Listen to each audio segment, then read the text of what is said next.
So ఇంత మంచిగా మీరు స్టడీ చేసి ఈ క్యాలిక్యులేషన్స్, ఈ అనలిటికల్స్ మొత్తం మీరు తేయడం జరిగింది.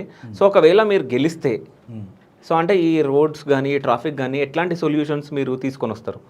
నేను ముఖ్యంగా ఒకవేళ పబ్లిక్ అవకాశం నాకు ఇస్తే గనక కౌన్సిల్లో ఈ విషయం మీద జిహెచ్ఎంసీ అధికారులతోటి కౌన్సిల్లో ఈ విషయం గురించి చర్చిస్తా. ఎట్లా అంటే ఫస్ట్ ప్రైవేట్ వెహికల్ డిపెండెన్సీ అనేది తగ్గించాలా. ఇప్పుడు 1,50,00,000 జనాభాకి కోటి 4 వీలర్సే ఉన్నాయనంటే రోడ్డు మొత్తం ట్రాఫిక్ జామ్ అవుతుంది. 1,000,000 కార్లు ఒకటేసారి వచ్చినాయి అనుకో రోడ్ల మీదకి, మొత్తం రోడ్ అంతా ట్రాఫిక్ జామే అవుతుంది. అట్లా కాకుండా ప్రైవేట్ వెహికల్ డిపెండెన్సీ అనేది తగ్గించాలా. అది తగ్గించాలని అంటే పబ్లిక్ ట్రాన్స్పోర్ట్ సిస్టమ్ అనేది మెరుగవ్వాలి.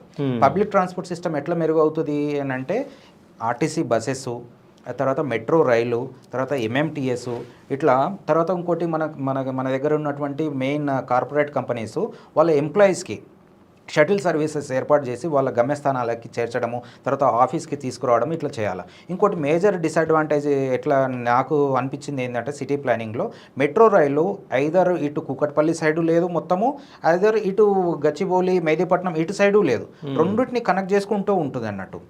అట్లా కొద్దిగా ఇబ్బంది అవుతుంది అన్నట్టు అనిపిస్తుంది. ఇప్పుడు నేనే ఉన్నా నానక్రమ్గూడ నుంచి గౌలీదొడ్డి నుంచి నేను కోటికి పోవాలా, మెట్రోలో వెళ్దామని అనుకుంటున్నా. వెళ్ళాలంటే నేను ఏం చేయాలి, మళ్ళీ నేను రివర్స్లో రావాలి. రివర్స్లో వచ్చి రాయదుర్గం మెట్రో స్టేషన్ దగ్గర దిగి అక్కడ రాయదుర్గంలో దిగిన తర్వాత మధ్యలో అమీర్పేటలో ఇంటర్చేంజ్ ఎక్కి మనం కోటికి పోవాల్సి ఉంటుంది. అట్లా కాకుండా ఏదైనా ఒక స్ట్రెచ్లో వేస్తే ఒక స్ట్రెచ్లోనైనా పబ్లిక్ ట్రాన్స్పోర్ట్ సిస్టమ్ అనేది బలంగా ఉంటుంది.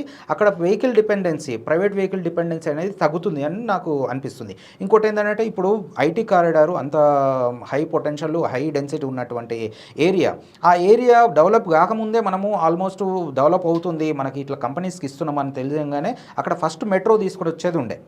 ఇప్పుడు మొన్న ప్రపోజల్ వచ్చింది ఫైనాన్షియల్ డిస్ట్రిక్ట్ వరకు కూడా మెట్రో తీసుకురావాలని చెప్పేసి. ఆ ప్రపోజల్ ఇంతకు ఒక 10 years బ్యాకే వచ్చి ఉండాల్సింది. మెట్రో ఇప్పటివరకు స్టార్ట్ అయ్యి ఉంటే మనకి అంత ట్రాఫిక్ జామ్లు అయ్యేటి కావు. ఓకే, అట్లా. సో ఇంకోటి ఇట్లా అయిన తర్వాత పబ్లిక్ ట్రాన్స్పోర్ట్ సిస్టమ్ పెంచిన తర్వాత నెక్స్ట్ ఇంకోటి ఏంటంటే రోడ్ క్వాలిటీ అనేది ఇంప్రూవ్ చేయాలి. రోడ్డు క్వాలిటీ అని అంటే జస్ట్ తార్ రోడ్డు కాదు, రోడ్డు అనేది ఒక వ్యవస్థ అన్నట్టు. ఆ వ్యవస్థలో ఏమేమి వస్తాయి అని అంటే తార్ రోడ్డు వస్తుంది, ఫుట్పాత్ వస్తుంది, తర్వాత పార్కింగ్ లాట్స్ వస్తాయి, తర్వాత డ్రైన్ వాటర్ వస్తుంది. At the same time cable wires, electrical and ఈ నెట్ కేబుల్స్ కూడా ఈ రోడ్డు అండర్ గ్రౌండ్ నుంచి వచ్చే ఆ వ్యవస్థలో భాగంగానే ఉంటాయి.